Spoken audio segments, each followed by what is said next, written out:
तो चलिए सीधा रुख करेंगे एक खास कार्यक्रम की तरफ। मुख्यमंत्री भजनलाल शर्मा क्या कुछ कह रहे हैं, चलिए सुनवाते हैं। बोलिए भारत माता की।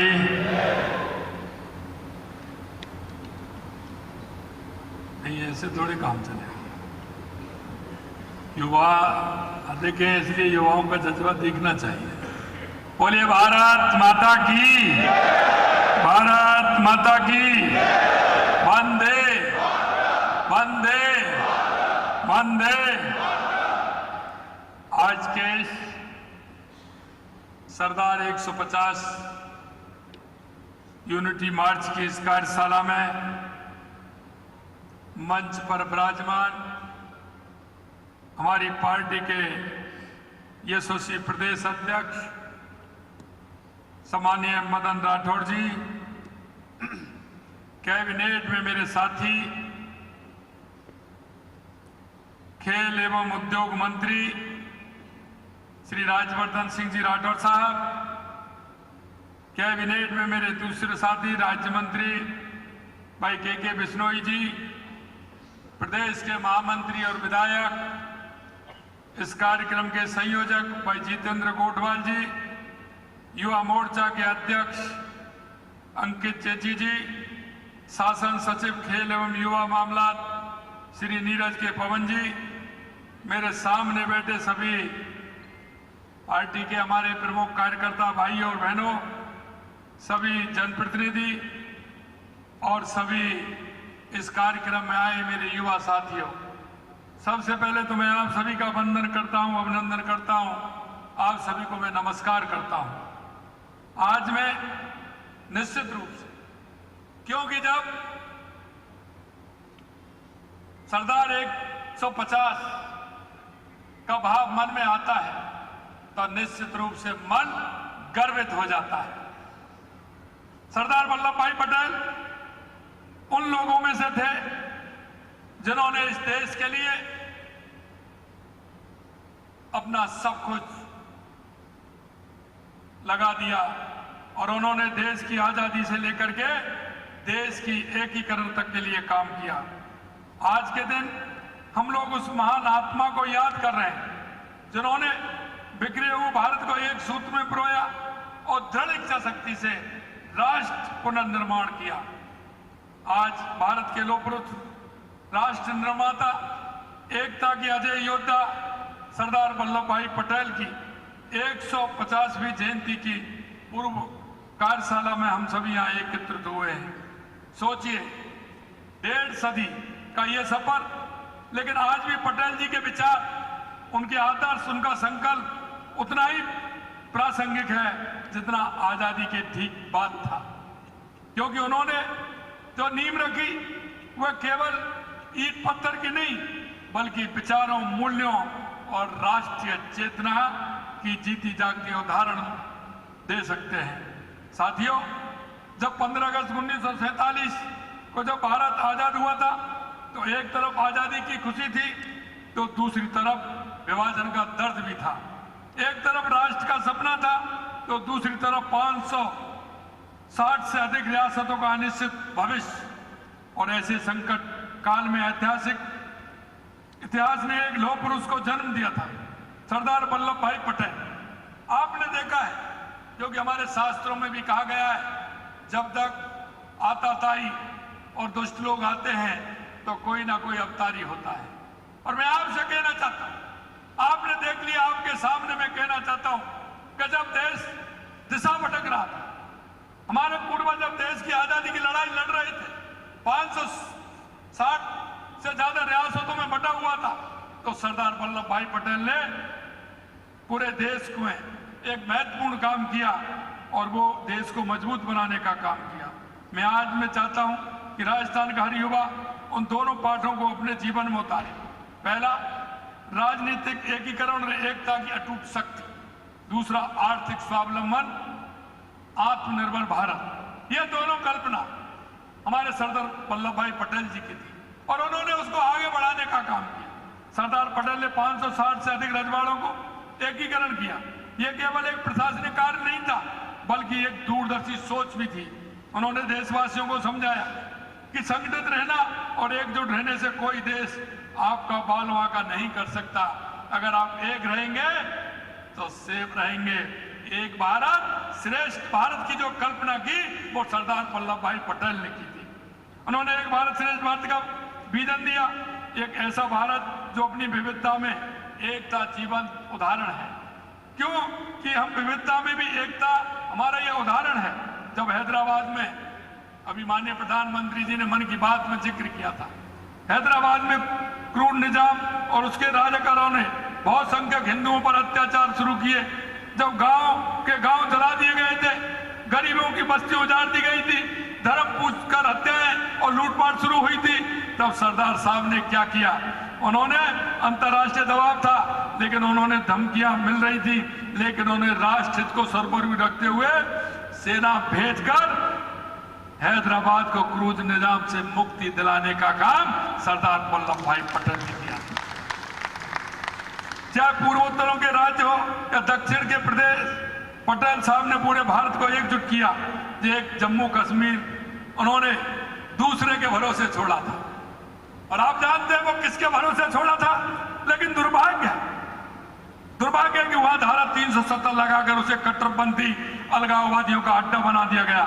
लेकिन साथियों, आज मैं कहना चाहता हूं, देश के यशस्वी प्रधानमंत्री नरेंद्र मोदी जी के नेतृत्व में जम्मू कश्मीर भी भारत का पूर्ण और अभिन्न अंग बन गया। सरदार पटेल साहब का अधूरा सपना पूरा करने का काम देश के यशस्वी प्रधानमंत्री नरेंद्र मोदी जी ने। स्वर्गीय सरदार पटेल जी केवल राजनीतिक एकीकरण में ही विश्वास नहीं रखते थे। वे जानते थे कि असली आजादी तब आएगी जब देश आर्थिक रूप से स्वावलंबी होगा। उन्होंने एक स्वावलंबी भारत, आत्मनिर्भर भारत और आत्म संपन्न भारत की नींव रखी। जब अंग्रेजों ने देश के किसानों और दुग्ध उत्पादकों की आर्थिक शोषण शुरू किया, जब किसान कर्ज के बोझ से दबे तले जा रहे थे, तब वे सरदार के पास आए। उन्होंने किसानों को स्वदेशी दुग्ध समिति शुरू करने के लिए कहा, और वहीं से खेड़ा सत्याग्रह की शुरुआत हुई थी। खेड़ा सत्याग्रह एक ऐसा आंदोलन जो केवल राजनीतिक नहीं बल्कि आर्थिक क्रांति था। उसी सत्याग्रह से आज कह सकते हैं अमूल की नींव पड़ी। आज अमूल दुनिया की सबसे बड़ी दुग्ध उत्पादक सहकारी संस्थाओं में से एक है। यही सरदार पटेल साहब का विजन था, जो विजन चल रहा है। सरदार 150 यूनिटी मार्च राष्ट्रव्यापी जन जागरण अभियान है। मेरे भाइयों, युवा साथी, मैं आपसे यह कहना चाहता हूं, जब हम आने वाले समय में सरदार पटेल जी की 150वीं जयंती मना रहे होंगे, तो केवल उन्हें याद करना काफी नहीं है। हमें उनके आदर्शों को आत्मसात करना होगा, उनके सपनों को साकार करना होगा। सरदार वल्लभ भाई पटेल जी की 150वीं जयंती मनाने के लिए पूरे देश में सरदार 150 यूनिटी मार्च, एक भारत आत्मनिर्भर भारत अभियान चलाया जा रहा है। ये क्षण हम सभी के लिए बहुत बड़ा अवसर है उस पुरुषार्थ को नमन करने का, जिसने बिखरे हुए भारत को एक सूत्र में पिरोकर अखंड भारत का स्वरूप दिया। राजस्थान के युवा शक्ति से मैं कहना चाहूंगा कि आप अगले 2 महीनों तक मोबाइल स्क्रीन से लेकर के मंच तक हर जगह सरदार की एकता की बात करें, जिससे आने वाली पीढ़ी निश्चित रूप से उसको जाने कि आज सरदार पटेल जी ने किस तरह से भारत को एक किया था।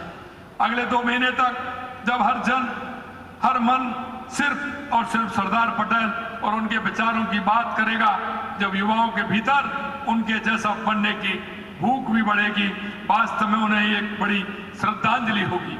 मैं आपसे कहना चाहता हूं मेरे भाई और बहनों, क्योंकि आजादी के बाद ऐसे जो हमारे महापुरुष थे, जिन्होंने अपना पूरा जीवन खपा दिया, कई पीढ़ियां लगातार हमारी उसमें खप गई, लेकिन उनको जानने के लिए आने वाली युवा पीढ़ी को हमें बताना होगा कि ये देश ऐसे ही नहीं बना। ये देश बहुत कुर्बानियों के साथ बना है। हमारे पूर्वजों ने बहुत बड़ी कुर्बानियां दी हैं, और आज वो कुर्बानियां दी तो आने वाली युवा पीढ़ी के लिए दी हैं। यह भी मैं आपको कहना चाहता हूं।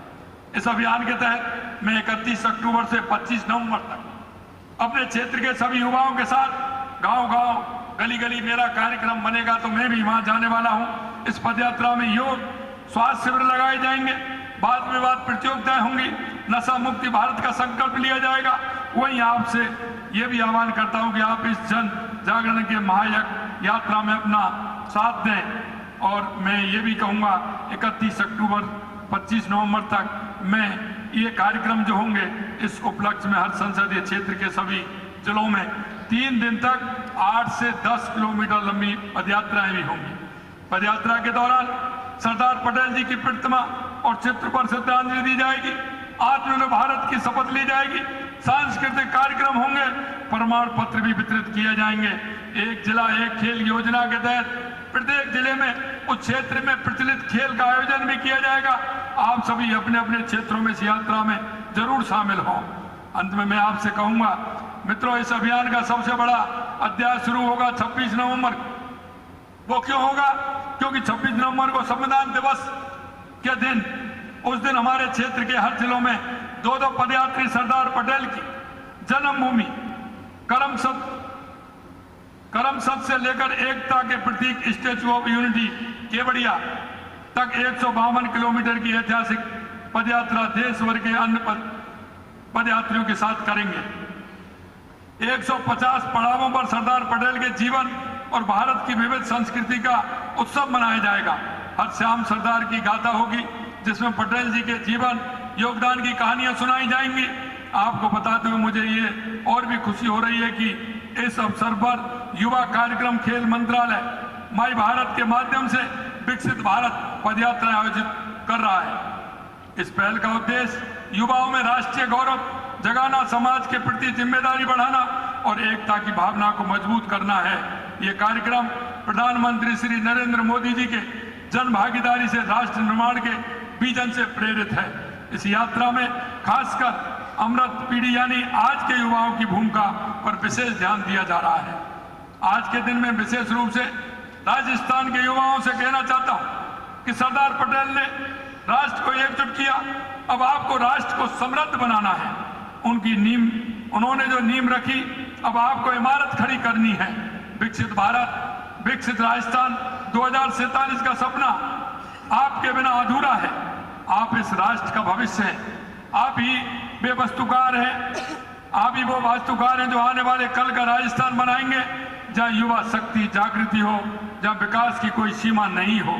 साथियों, राजस्थान सरकार आपके सपनों को पंख देने और आपकी क्षमताओं को प्रज्वलित करने के लिए पूर्णतः प्रतिबद्ध है। पिछले 2 वर्ष में हमने युवाओं सशक्तिकरण के लिए अनेक नीतिगत निर्णय लिए हैं।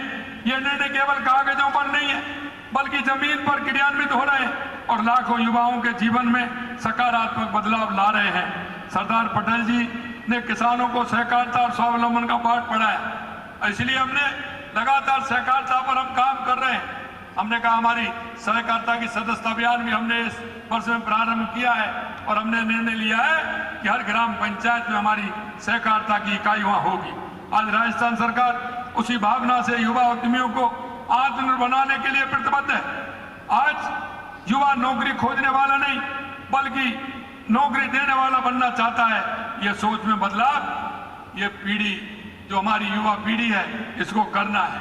मैं आपसे यही कहना चाहता हूं, राजस्थान में बहुत आवश्यक, राजस्थान में बहुत गुंजाइश, हर क्षेत्र में गुंजाइश है। मैं युवा पीढ़ी से कहना चाहता हूं कि आप सरकारी नौकरी की तो बात हम करते हैं, लेकिन हम अपना स्वयं का कारोबार किस तरह से प्रारंभ करते हैं और उसको करके हम नौकरी लेने वाले नहीं, नौकरी देने वाले भी हम बने। क्योंकि यह राजस्थान के अंदर उद्योग के क्षेत्र में, पर्यटन के क्षेत्र में, माइनिंग के क्षेत्र में, शिक्षा चिकित्सा के क्षेत्र में बहुत बड़ी गुंजाइश है। इसलिए मैं आपसे कहना चाहता हूं, हमारी सरकार स्किल डेवलपमेंट के माध्यम से हमारे उन युवाओं को कोर्स कराते हुए, उनको 3-3 महीने का कोर्स कराते हुए हर क्षेत्र में उनकी आवश्यकता है। हमारे युवा आए और अपने रोजगार को भी आगे बढ़ाएं। अब तक युवा उद्यमियों को 1 से 40 करोड़ रुपए के ऋण स्वीकृत किए जा चुके हैं।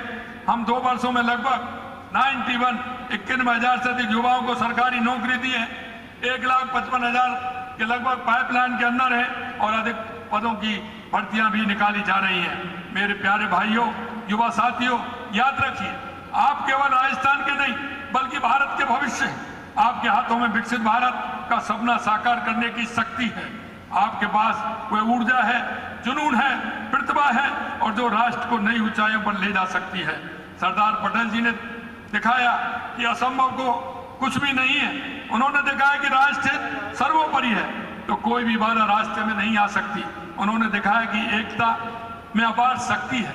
और इसलिए मैं कहना चाहता हूं मेरे भाइयों, जिस परिस्थिति में सरदार वल्लभ भाई पटेल जी ने काम किया था, जिस परिस्थितियों में उन्होंने जो निर्णय लिए थे देश की एकता और अखंडता के लिए, वो आप देखेंगे, पढ़ेंगे तो आपको पता चलेगा।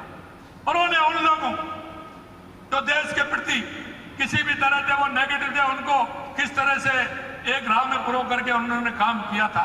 और मैं आपको यही कहना चाहता हूं, मैं ये कहना चाहता हूं, देश की आजादी के बाद भी आपने देखा हो, अभी 2004 से लेकर के 14 तक आपने देखा कि देश में किस तरह की स्थिति बन गई थी।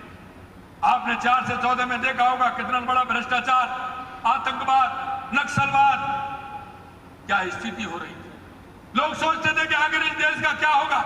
लेकिन मैं आपको कहना चाहता हूं मेरे भाई और बहनों, 2014 के बाद देश के यशस्वी प्रधानमंत्री नरेंद्र मोदी जी ने जिस तरह का काम किया है, चाहे हमारे गरीब कल्याण की योजनाएं हो, चाहे हमारे विकास की योजनाएं हो, आतंकवाद नक्सलवाद का खात्मा हो, या दुनिया में बढ़ता हुआ भारत का सम्मान हो, हर दृष्टि से आत्मनिर्भर भारत बनाने के लिए हम जिस तरह से देश के यशस्वी प्रधानमंत्री नरेंद्र मोदी जी काम कर रहे हैं, मैं आपसे यही कहना चाहता हूं, हमारे युवाओं में जन जागरण अभियान आपको करना हो, हमारे युवाओं को बताना हो कि आप इस राष्ट्र के लिए समर्पित भाव से खड़े होकर के राष्ट्र की एकता अखंडता के लिए, आत्मनिर्भर भारत के लिए हमें काम करना है। मैं धन्यवाद देना चाहता हूं इस बात के लिए कि दिवाली से पहले देश के यशस्वी प्रधानमंत्री नरेंद्र मोदी जी ने देश की जनता को एक तोहफा दिया था, जीएसटी कम करके। मैं आपसे कहना चाहता हूं, आपने घर घर जो अलग लगाई, एक एक दुकान पर आप लोग सब गए और आपने जो एक जीएसटी का एक सभी दुकानदारों पर जाकर के आज देख सकते हैं कि कितनी बड़ी दीपावली के अंदर लोगों में खुशियां और आत्मविश्वास रहा है और कितनी बड़ी खरीदारी हुई है। ये आप सबकी मेहनत है। जिस तरह से देश के यशस्वी प्रधानमंत्री नरेंद्र मोदी जी ने जीएसटी कम करके आम जन को राहत देने का काम किया, व्यापारी को राहत देने का काम किया, आज आपके सामने है। और मैं आपसे यही कहना चाहता हूँ, स्वदेशी अपनाएं, आत्मनिर्भर बना। हमको हर कीमत पर हमारा जो गाँव में सामान बनता है, हमारा हर कस्बे में बनता है, कोई ना कोई प्रोडक्ट में तैयार होता है, उसको बढ़ावा देते हुए हमारे देश को आत्मनिर्भर बनाना है। यह मैं आपसे कहना चाहता हूं। आप सभी आए हैं, इस कार्यशाला का स्वरूप जो दिया है, मैं आपसे इतना ही कहूंगा कि आप जिले में जाकर के आपकी कार्यशाला होगी, उन कार्यशालाओं को ठीक प्रकार से करें, उनमें ऐसे युवा साथियों को लगाएं जो अपना समय देकर के इस काम में लगे। ये राष्ट्र का काम है, राष्ट्र को उन्नति पर ले जाने का काम है। ऐसी हमारी माता बहनें भी बैठी हैं, मैं उनसे भी कहना चाहूंगा कि आप भी इसमें लगिए, पूरी तरह से लगिए और इस हमारे देश को आत्मनिर्भर बनाइए। मैं आप इतनी बड़ी संख्या में यहाँ आए हैं, मैं आप सभी को बहुत बहुत धन्यवाद देता हूं और मैं अंत में यही कहता हूं, भारत माता की, सरदार पटेल की जय हिंद। आप सभी को बहुत बहुत धन्यवाद, बहुत बहुत धन्यवाद।